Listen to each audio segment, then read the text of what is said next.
generar, llamémoslo así, unos valores numéricos que nosotros le vamos a entenderles como una unidad de medición que tiene su nombre, que se llama punto de historia de usuario, donde un punto de historia de usuario representa, repito, una unidad de medición.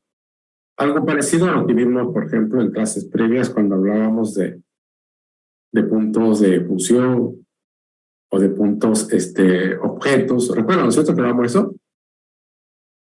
Sí. Bien, a ver, le voy a dar unos 20 segundos y revisen en su cuaderno qué es un punto objeto, qué es un punto de función. Ahí vamos haciéndolo.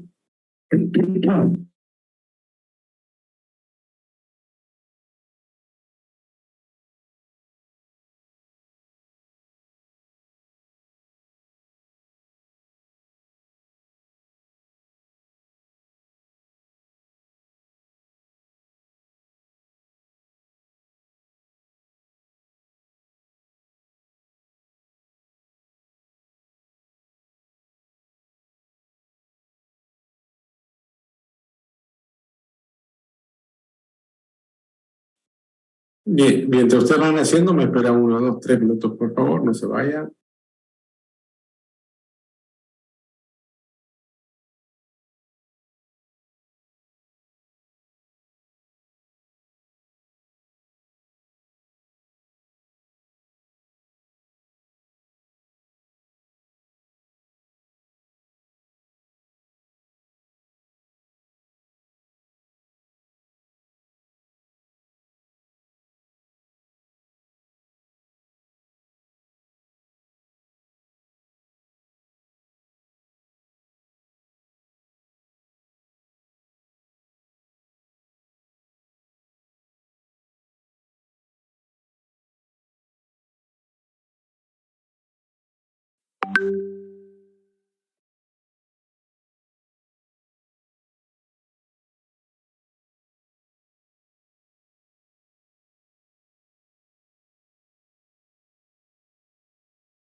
Se podían ver los ropa, no practicamos casi no.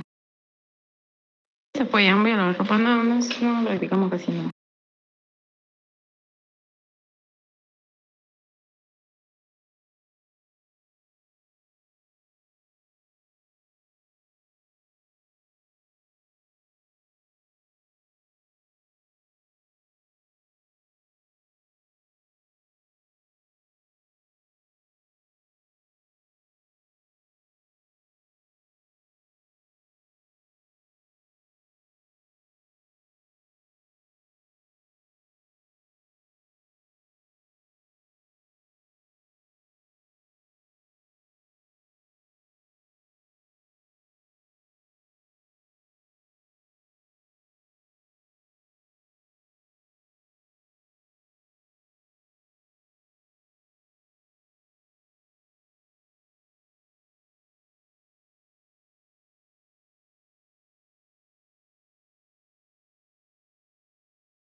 Hola, hola, jóvenes, ¿cómo están?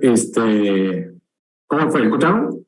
¿Alguien sabe qué es un punto de función, un punto de objeto? A ver, voy a llamarle por su nombre, como sabemos, creo que le gusta escuchar su nombre, ¿no ve? Hagamos con Iglesias Solís. Alejandra, Buenas tardes, ingeniero. ¿cómo está? Vamos comentando Iglesias. Lo que encontré como puntos de función son los números de entrada de usuario, número de salida, número de peticiones, número de archivos. Después los puntos de objeto no sabría decir. Si hemos visto la clase anterior, ahora vamos con Méndez. Roy. Méndez. Buenas, ¿Escucha? buenas, ingeniero. ¿Cómo está? ¿Se acuerda usted que es un punto de objeto, punto de función? Punto de objeto, no me acuerdo, ingeniero, la verdad. ¿No de toda la clase anterior en clases? La anterior clase tuve problemas de red en la mitad de la clase. Ah, bueno, entonces quizás no, pero habría que repasar. Vamos con María Angélica.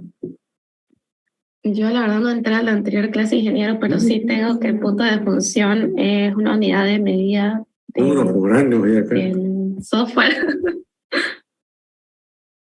Ok, bien. De hecho, cierto, cuando hablamos de puntos de función, puntos objetos, ojo, ¿no? Puntos de función lo vimos en la métrica, punto objeto lo vimos en la clase anterior.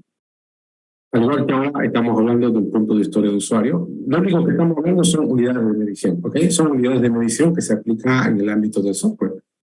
Es algo similar a decir kilos, litros, metros, pues, pero obviamente esas unidades de medición las ocupamos en otro tipo de ámbito. Entonces, cuando hablamos de una estimación de Planning Pocket, la idea es esa, poder llegar a estimar cuántos puntos de historia de usuario podría tener cada historia de usuario que vayamos a desarrollar. ¿Para qué hacemos esto? Esto hacemos para, por ejemplo, saber, supónganse que van a hacer un sprint. Supónganse que el sprint, no sé, dura 3 semanas. Entonces, si ustedes saben cuál es el punto de historia de usuario, cuánto pesa cada historia de usuario desde el punto de vista de punto de historia de usuario, entonces fácilmente podríamos darnos cuenta de cuántas historias de usuario podríamos realizar dentro de dicho sprint. Para ello, lo que hace el Planning Pocket es usar un término, comparar, de acá, ¿no? Más que estimar. ¿Por qué dice comparar más que estimar? Porque la estimación por sí sola, como ustedes saben, podría ser muy incierta porque precisaríamos bastante información de tipo histórica que de alguna manera, y analizar otros factores obviamente, que de alguna manera nos garanticen que la estimación que estamos haciendo sería relativamente correcta. En cambio, cuando hablamos de comparar, hablamos de una situación como esta. Conociendo algo, o sea, dado que conozco algo, ¿cuál sería la diferencia con este otro que voy a hacer? Más o menos esa es la idea. Para eso lo que vamos a realizar es tomar como referencia, comparar el grado de dificultad, en este caso, de la implementación de una historia de usuario. Ahora, el primer paso es este de acá. Si vamos a comparar, lo primero que tenemos que establecer es una escala de referencia, ¿no? O sea, alguna referencia. Yo voy a comparar contra qué. O sea, yo tengo que comparar algo que conozco versus con algo que de repente quiero conocer. Entonces, es algo que yo conozco, que es el que voy a usar como referencia o como dice acá, como un pivote, va a ser la historia de usuario más pequeña. La historia de usuario que todos los desarrolladores podemos tener un conocimiento de tal manera que con bastante facilidad podemos asignarle a esa historia de usuario conocida un valor del punto de historia de usuario. Entonces, al ser, digamos, la historia de usuario más pequeña, se espera que tenga a su vez, obviamente, el valor de punto de historia de usuario más bajo. No se utiliza números, y normalmente son números así como este, fíjense. El número 0, el 1, el 2, el 3, el 5, el 8. Esta secuencia de números, ¿les trae algún tipo de recuerdo o ninguno? ¿Alguien? ¿Se parece a algo o no se parece a nada? ¿Me están escuchando?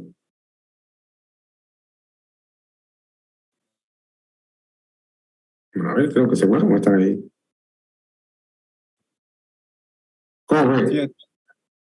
¿A quién se parece? A Fibonacci parece. Sí, ¿no es? ¿Sí? Es una secuencia de números bastante similar. De hecho, es Fibonacci, obviamente, sin este número de acá. Normalmente, si yo asigno un valor 0, digamos, a una historia de usuario, obviamente es porque seguramente no significa mayor esfuerzo su implementación. Después ya voy al 2, al 3, al 5. Cuando uso este número de acá, el infinito, puedo decir que el peso de la historia de usuario es demasiado grande. O sea, es muy grande. Eso significa esto. Cuando colocamos un símbolo como este, estoy diciendo que la historia de usuario tiene un peso de historia de usuario muy desconocida.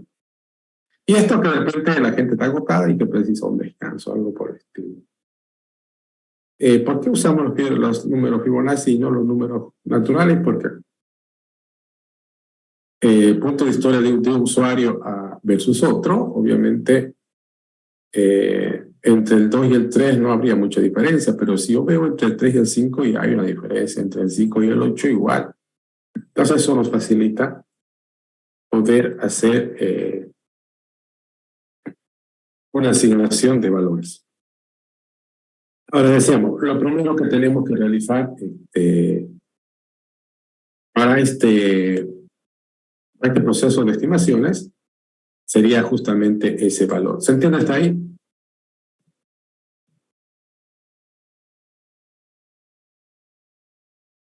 ¿Sí, no? Sí, se entiende. Muy bien, gracias. Ahora, veamos este otro, el siguiente paso. A ver dónde está. Dice, ¿cómo funcionaría? Esta es la idea, fíjense, en este esquema gráfico. Aquí, en teoría, lo que se está haciendo es asignarle un peso de punto de historia de usuario a cada historia de usuario. Eso es lo que en teoría se está haciendo acá. ¿Para qué hacemos eso? Repito, para poder saber, tener una idea de cuántos puntos de historia de usuario hacemos en cada sprint, para que en futuros sprint tengamos una estimación muy correcta. La idea es que cada equipo, cada integrante del equipo hace una asignación. Él dice, no sé, el 3, este dice el 10, etcétera, en base a su criterio, para cada historia de usuario. Y se espera, como dice acá, fíjense, cada integrante del equipo hace su estimación con referencia al pivote. Lo esperado es que haya un valor consensuado, es decir, que no sean estimaciones muy lejanas o con marcadas diferencias, sino próximos. Si no ocurre esto, si hay una diferencia muy grande entre lo que dice cada integrante del equipo, entonces lo que se hace es lo siguiente. Se agarra a la estimación más alta y a la más baja. Y cada integrante del equipo que votó por la alta o la baja explica sus razones. Y escuchándolos a ver, se vuelve a repetir el proceso de asignación de puntos de historia de usuario. Una vez que ya tenemos eso, entonces ya vamos a estar en condiciones, fíjense, de esto. Podemos saber ya cuántos puntos de historia de usuario podemos hacer en un sprint. Y como ven, no es para nada complicado, de hecho es relativamente entretenido hacer este tipo de estimación. Como que está aquí el ejemplo, ¿no? Si yo agarro una historia de usuario, el pivote, la más básica, y le hemos asignado un valor de 3 entre todos, luego agarro otra historia de usuario y nos preguntamos, ¿cuántos puntos de historia de usuario tendría la historia de usuario que estamos viendo? Y y si nosotros vemos que es mucho más grande o más compleja que esta, le asignaremos un valor mayor. Si vemos que es más pequeña, le asignaremos un valor menor. Entonces, de esa manera vamos a tener en vía comparación una idea de cuántos puntos de historia de usuario tiene cada historia de usuario. Y a partir de eso vamos a poder hacer y decir la cantidad de puntos de historia que nosotros podríamos ocupar o desarrollar en todo caso mientras realizamos esta operación. ¿Ok? Entonces, me voy a poner este más, lo vamos a ver, esperemos un ratito.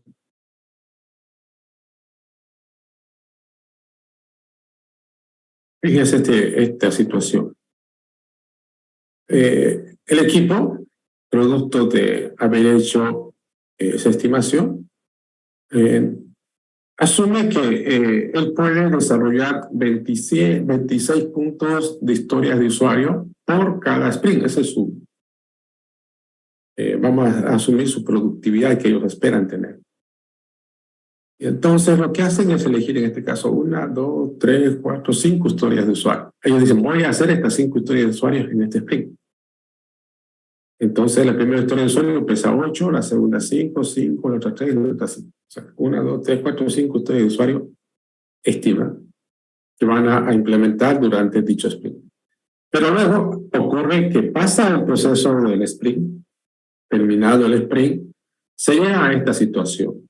Bien, dicen, a ver, la historia de usuario 1 está hecha, sí. La 2, sí. La 3 también. La 4 no está terminada. La 5 ni siquiera la hemos empezado.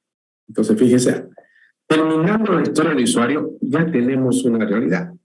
Habíamos estimado que podemos hacer 26 historias de usuario por sprint.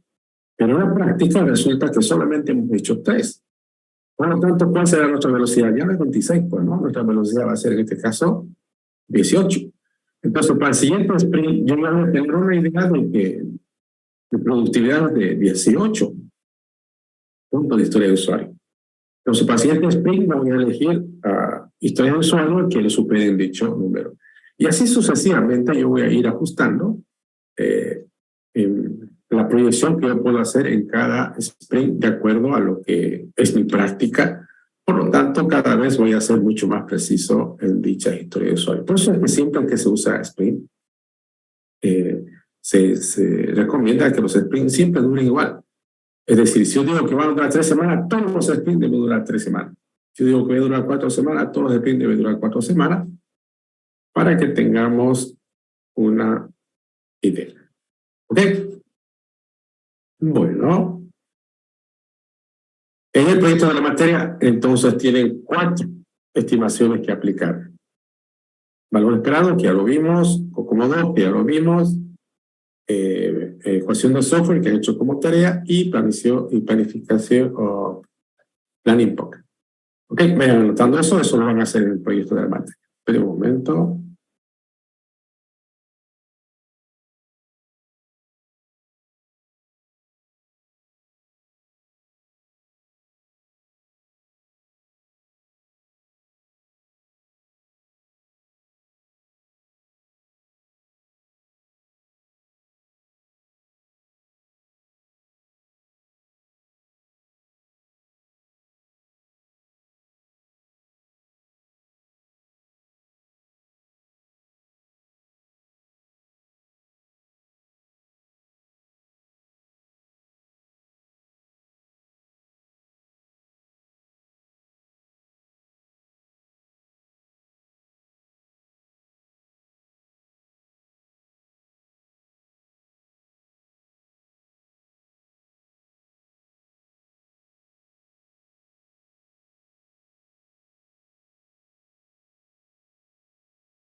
Coloque esto, por favor, como un título, gestión del riesgo.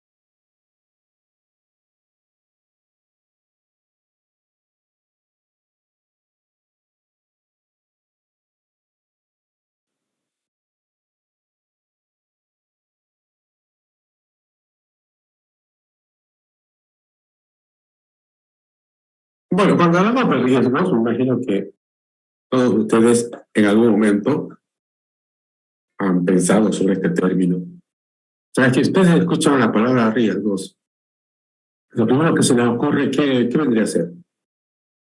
Yo imagino que cuando hablamos de riesgos, hablamos de una situación no esperada, ¿no? O una situación que de repente pone en riesgo alguna situación.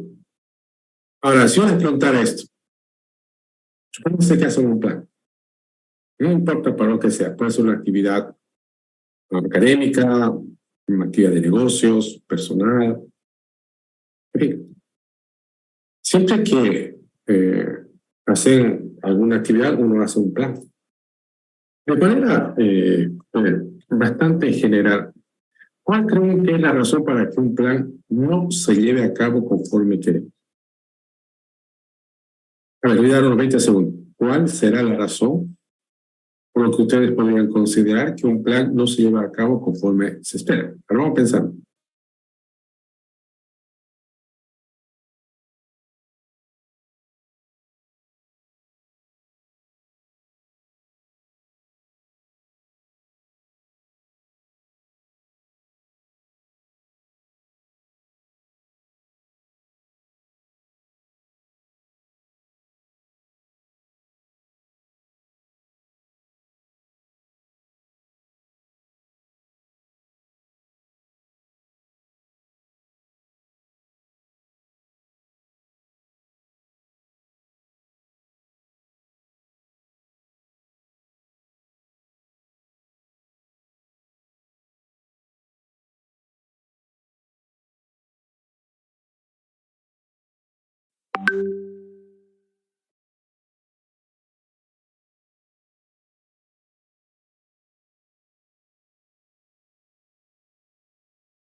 Yo imagino que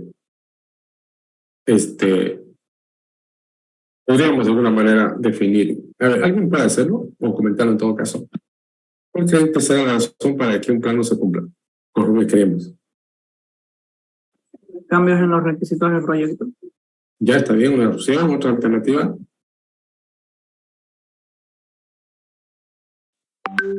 Que al fin y al cabo no sea viable y si es una, por ejemplo, un plan para una empresa que no sea rentable.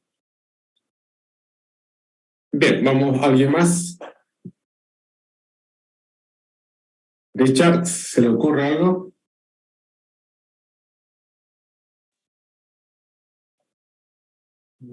Más que todo no evaluar bien el alcance del proyecto y que en realidad sea más grande de lo que uno espera.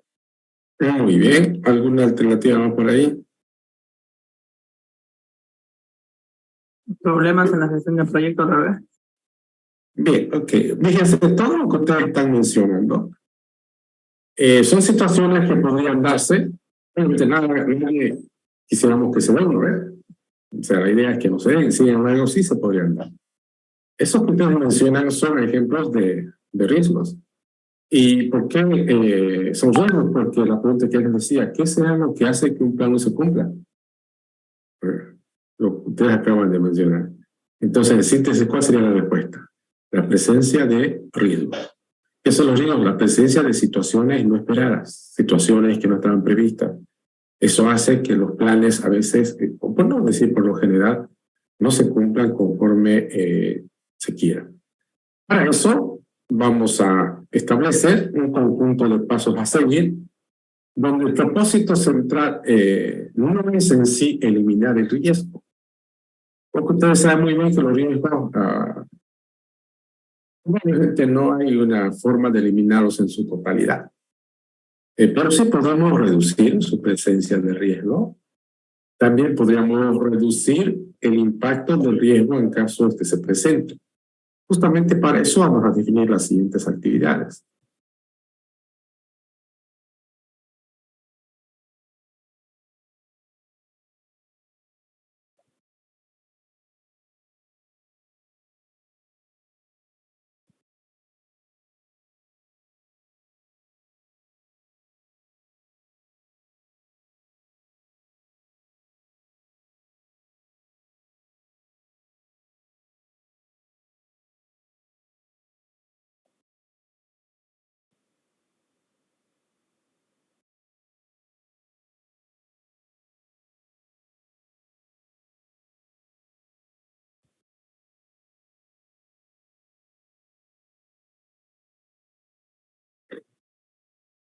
Ahí están esas cuatro actividades, vayan copiándolas.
Bien, copie también esa tablita, por favor, para que trabajemos sobre esa.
¿Terminaron de copiar? Ya, vamos comentando entonces. Les decía que dentro de lo que viene a ser el análisis o gestión de riesgo, lo que se busca es tratar de proteger el plan, llamémoslo así, asumiendo una situación como esta. Es como que el peor enemigo de un plan son los riesgos. Y eso es una realidad. Y ustedes lo pueden ver de manera prácticamente cotidiana. Siempre que hacemos algo o queremos hacer algo, para hacer ese algo hacemos un plan. ¿No ves? Siempre. Puede ser un plan muy formal, como puede ser un plan algo superficial, pero hay un plan. Nadie hace las cosas de otra forma, menos que... El hecho es que hay un plan. Y la pregunta era, ¿por qué un plan no sale como queremos? La respuesta no es para nada complicada. Porque aparece una situación no prevista. Y esa situación no prevista es como nosotros nos vamos a definir a los riesgos. ¿Qué son los riesgos? Situaciones no previstas. ¿Uno puede también determinar un accidente? No estaría mal, porque al final de cabo un accidente, ¿qué vendría a ser? Básicamente lo mismo, ¿no? Una situación no prevista. Y si en algo común podrían tener los riesgos y los accidentes, no son buenos generalmente cuando aparecen, ¿no? Siempre tratan o terminan estropeando lo que se había definido. Entonces, cuando hablamos de una gestión de riesgo, lo que buscamos es reducir o proteger el plan, reduciendo la probabilidad de que el riesgo se presente por un lado, pero también por otro lado queremos reducir el impacto del riesgo. Para eso vamos a seguir estos 4 pasos. Y en el proyecto de la materia ustedes lo van a hacer a través de una tabla similar a esta. Aquí vamos a colocar la lista de los posibles riesgos que nosotros podríamos haber identificado para nuestro proyecto. Habrá riesgos muy comunes que se dan en el ámbito del desarrollo de software, pero también habrán riesgos muy propios según la naturaleza del proyecto. Entonces, hace rato mencionaron varias situaciones que fácilmente se consideran como posibles riesgos que se den en un proyecto.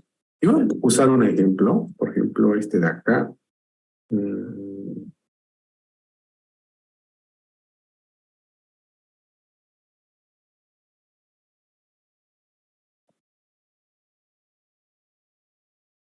Puede pasar, ¿no? Ese riesgo. Que algún integrante del equipo abandone el equipo. Yo podría colocar otro acá, no sé, uno extremista.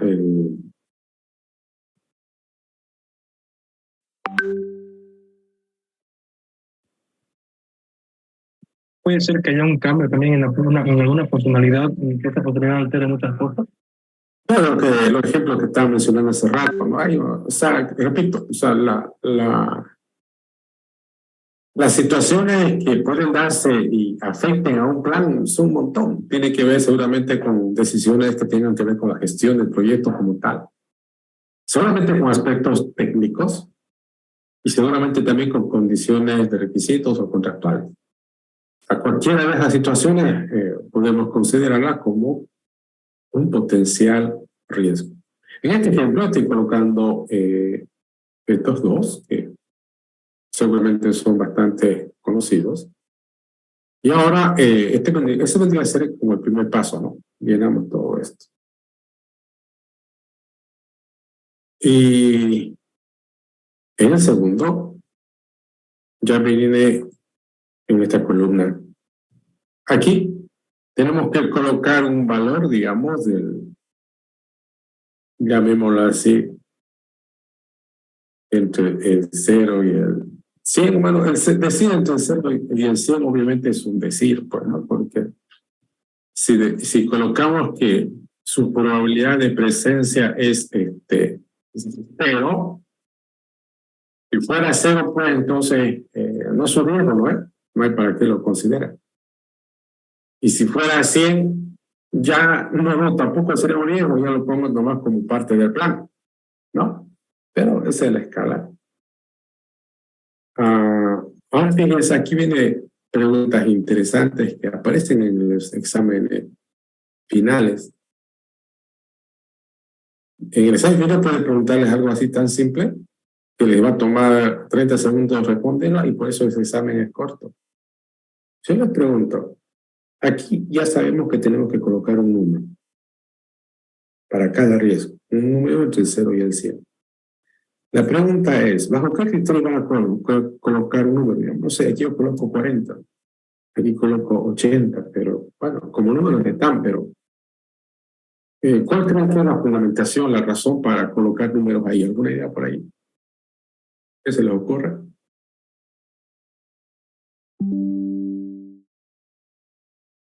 ¿Bajo qué criterio podríamos hacer este trabajo?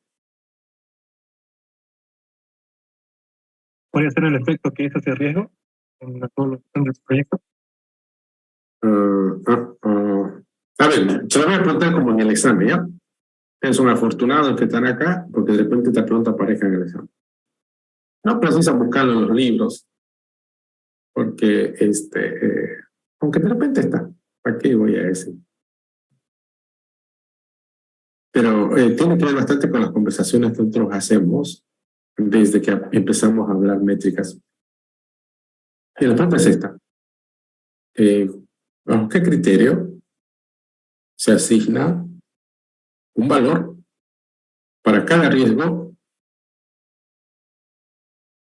en lo que se denomina la determinación de la probabilidad de presencia de riesgo? Van a ser 30 segundos y continuamos.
Bien, ¿alguien tiene la respuesta?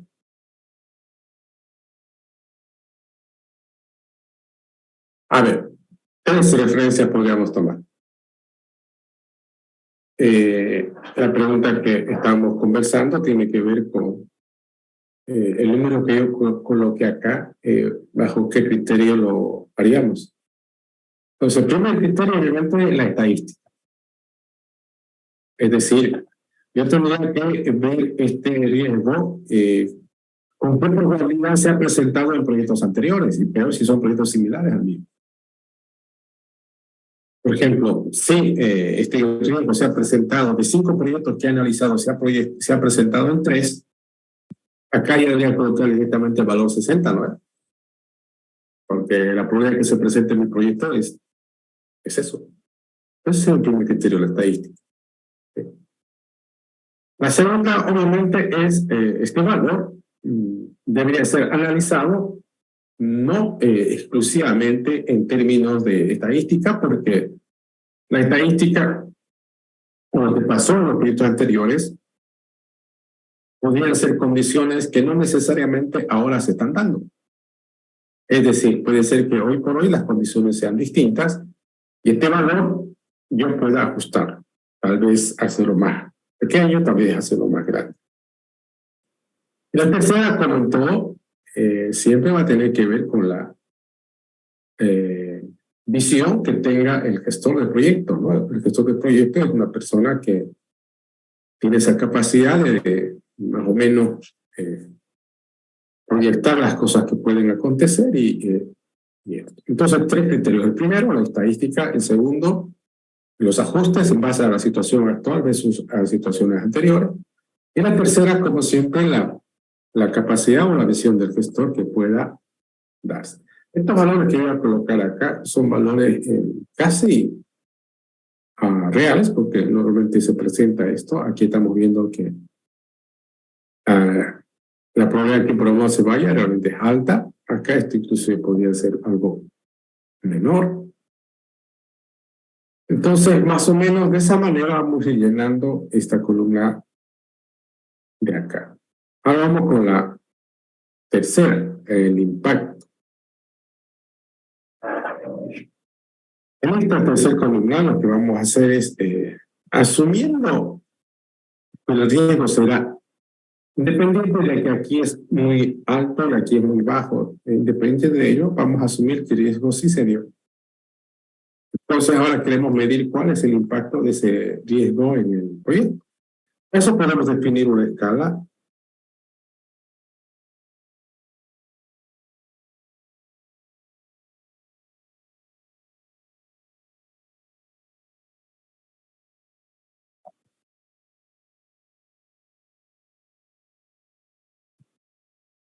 Entonces pueden crear sus propias escalas de acuerdo a su punto de vista, pero fíjense esas 4. Acá estoy colocando 4 posibles ejemplos de impactos que se podrían dar riesgo. Yo podría categorizar a los riesgos desde su punto de vista de impacto. Hay riesgos que se presentan pero no tienen mayor influencia en el plan. Hay riesgos que tendrían un impacto moderado, otros seguramente más significativos. Seguramente hay riesgos que son críticos. Por ejemplo, este yo podría colocarlo como riesgo significativo, a este podría colocarlo sobre un riesgo crítico.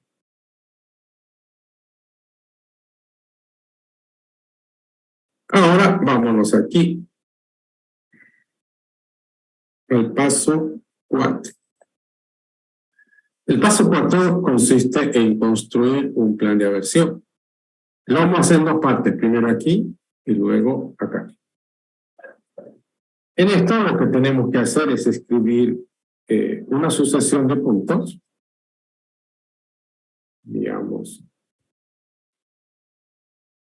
donde cada punto representa una actividad. Este conjunto de actividades que voy a escribir acá tiene un propósito. Lo voy a marcar si quieren para que lo tengamos. Esto, lo que trata, el conjunto de actividades que vamos a escribir aquí, lo que trata o busca hacer es reducir esta probabilidad. Es decir, actualmente hemos estimado que haya un 60% de probabilidad de que este riesgo sí se dé en nuestro proyecto. La idea es que haciendo estas, yo voy a encontrar algunas actividades que me permitan reducir esta situación. A ver, como ejemplo, vayan ustedes escribiendo su cuaderno y me comentan. ¿Qué creen que podríamos hacer como actividades que nos permita reducir, en este ejemplo, a este riesgo, este valor? Vamos pensando.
A ver, ¿alguien me va dictando? ¿Qué escribimos acá? ¿Quién quiere dictar algo? La primera actividad. A ver, yo voy a escribir una y ustedes escriben la demás. Por ejemplo, yo digo, a ver, tengo un equipo. La pregunta es, ¿qué podría yo hacer para reducir la probabilidad de que ellos se vayan? Bueno, una cosa es algo bastante natural, podría ser establecer un trato formal. ¿Sí?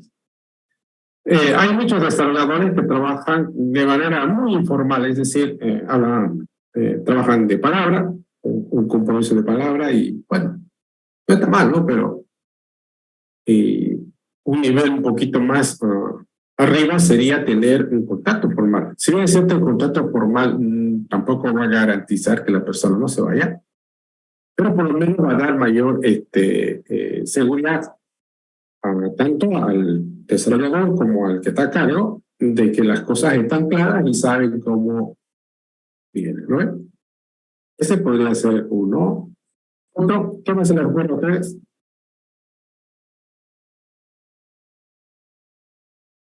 Nadie. Pagarle más, tal vez. ¿Ya? ¿Está bien? Pagarle más. Ingeniero, aquí yo tengo mejorar la comunicación en el equipo. Perfecto. A ver, escribamos eso. Vamos a poner...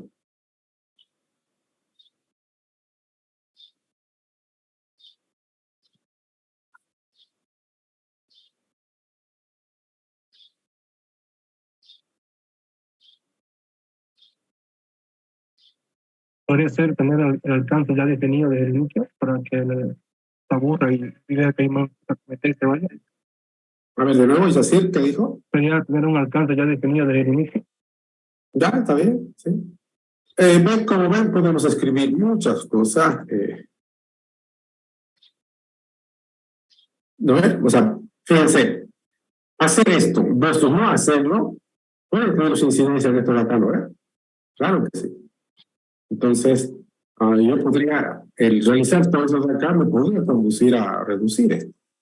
No hacerla, no me garantiza, pero podría ser que esto se quede acá o inclusive pueda subir. Entonces, de esa forma hacemos para cada riesgo lo mismo, definimos un conjunto de tareas y finalmente pasamos a esta segunda columna donde dice reducir el impacto, donde la idea es algo parecida, debo escribir un conjunto de actividades. Pero estas actividades en este caso lo que tratan de hacer es ahora reducir el impacto. Por ejemplo, haciendo estas actividades que están acá, esto que es significativo, yo podría bajarlo a moderado. Ojalá lo podría bajar a no influye. Entonces, hagamos la actividad final. La nueva pregunta. ¿Qué podríamos hacer para lograr reducir este valor? Digamos que está significativo, quiero bajarlo a moderado y ojalá bajar a no influye. ¿Qué podemos hacer? Asuman que a pesar de que han hecho todo esto, el programador igual se fue. ¿Puede pasar o no? ¿Sí? No sé, de repente viajó, o su familia viaja y tiene que viajar. Se enfermó, algo pasó, el punto es que no está. Ahora la idea es que el hecho de que no hay algunos de esos programadores no queremos extrañarlo mucho. ¿Qué podemos hacer para no hacerlo tanto? ¿Sacarlo la foto y pegarlo ahí en nuestro escritorio? No se trata de eso. ¿Qué podemos hacer? Yo les hago una consulta que ustedes, si no, me imagino que algunos ya lo vivieron y si no lo han vivido, lo van a hacer muy pronto. Cuando les dan a continuar el trabajo de programación que lo ha empezado otro programador, ¿qué tipo de dificultades se encuentran o no encuentran ninguna dificultad en una situación como esa?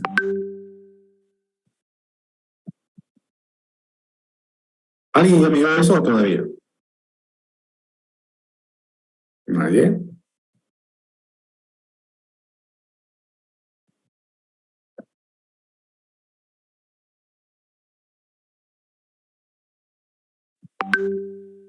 A ver, Dagner, ¿alguna idea? Buenas tardes, ingeniero.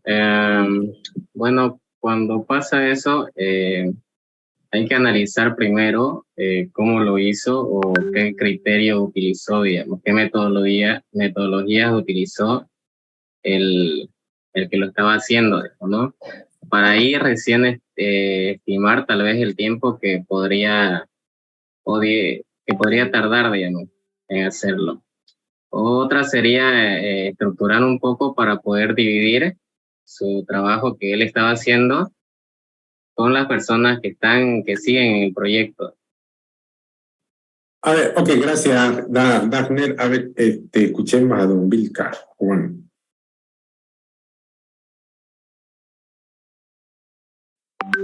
Disculpe, ingeniero, ¿puede repetir la pregunta, por favor? Pues, ¿dónde está Vilca usted? No, justo está preguntándole. Presencia, ausencia. Bueno, Lo siento. que me digan, cuando ustedes de repente en algún momento tienen que continuar el trabajo de implementación de otro programador que ya lo ha empezado y de repente ya no está. ¿Cuál es el problema que se encuentra? Bueno, una situación bastante clara, ¿no? La primera, no la entienden ese código. Le voy a pasar un código que no tiene ni pie ni cabeza. Tipo, ¿quién será este programador que ha hecho esto? No sé. Parece a veces hasta un espagueti, ¿no? No sabe dónde empieza, dónde termina. Los atributos se llaman X, Y, Z. Una locura. Sí, hay un problema como ese. Y más que continuar el trabajo, nos nace unas ganas enormes de botarlo eso y empezar de nuevo. Porque creemos que vamos a terminar más rápido haciendo de nuevo que tratando de entender y encima de repente ni sirve bien siquiera, ¿no? Bueno, pero hacer eso sería pues no productivo. Entonces, ¿qué hacemos para que una situación como esa no ocurra? Porque cuando eso pasa, obviamente el programador se lo extraña, pues, ¿no? Porque el nuevo que va a venir va a tardar una eternidad en entender lo que ha hecho y si no lo ha hecho va a tener que volverlo a hacer, es una locura. Pues algo natural que podríamos hacer es esto, ¿no? Inducir, aunque quizás sería obligar, ¿no? Pero vamos a poner usar estándares. Nosotros podríamos, como gestores del proyecto, asegurarnos de que todos nuestros programadores utilicen estándares de codificación para que no tengamos una situación como esa. Sabemos nosotros, pero si para algo sirven los estándares de codificación, para eso no es, ¿o no? Sí. Entonces, si uno asegura que cada programador, cuando hace su trabajo, está usando estándares de codificación, entonces la probabilidad de entenderlo al código seguramente va a ser mucho mejor. Otra situación que podríamos hacer es también algo que a veces ocurre, ¿no? Por locura o por moda. A veces decidimos implementar nuestro proyecto en un lenguaje donde asumimos que nuestros programadores van a estar para toda la vida, pero resulta que se van y resulta que para ese lenguaje que he elegido no hay mucho recurso humano disponible listo para producir. Entonces me veo la necesidad de buscar a alguien o contratar a otro, pero como no lo conozco, me voy a invertir demasiado tiempo aprendiendo y eso va en contra de nuestro plan. Entonces, ¿qué haría yo? Yo haría, por ejemplo, utilizar lenguajes de programación donde haya recurso humano disponible. Ahora, a menos que fuera una aplicación tan particular donde determinado lenguaje es el único que sirve, bueno, no hay mucho que pensar, pero si la aplicación podría desarrollarse con este o aquel otro lenguaje sin mayor problema, no hay para qué bregar con ello. Ahora esto cambia cuando el lenguaje de programación viene como una restricción, porque puede pasar. El cliente no dice, hay que hacer este proyecto, tenéis que hacerlo en Clario. Ah, bueno, ya la figura cambia. Una tercera actividad que podría ser un poquito cara, pero de repente sirve.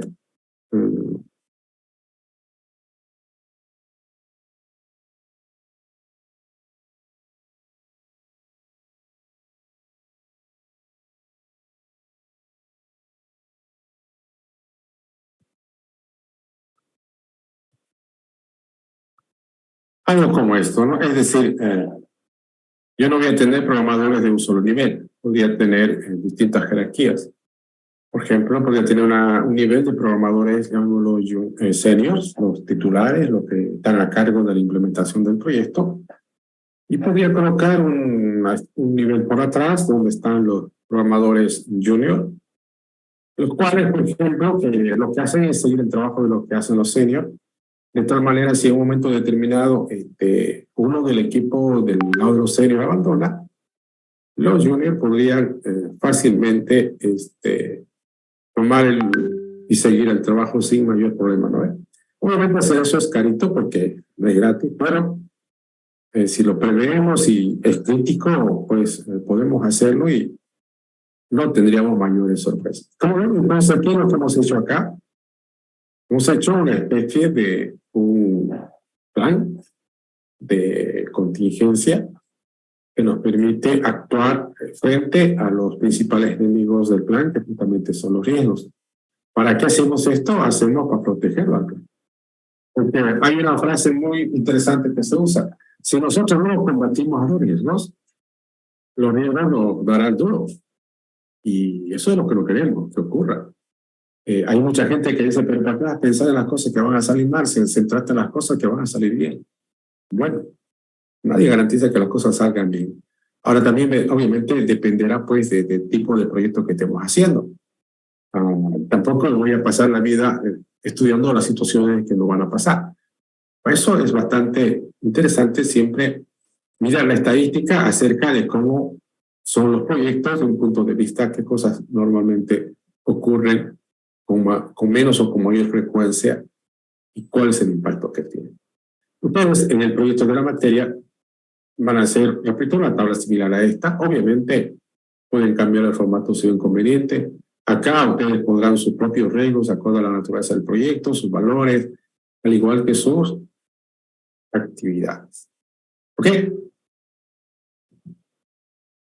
Bueno, ¿alguien tiene algún comentario, alguna pregunta antes de cerrar la sesión? Bien, entonces nos estaremos viendo el día miércoles, ¿ok? Hasta luego.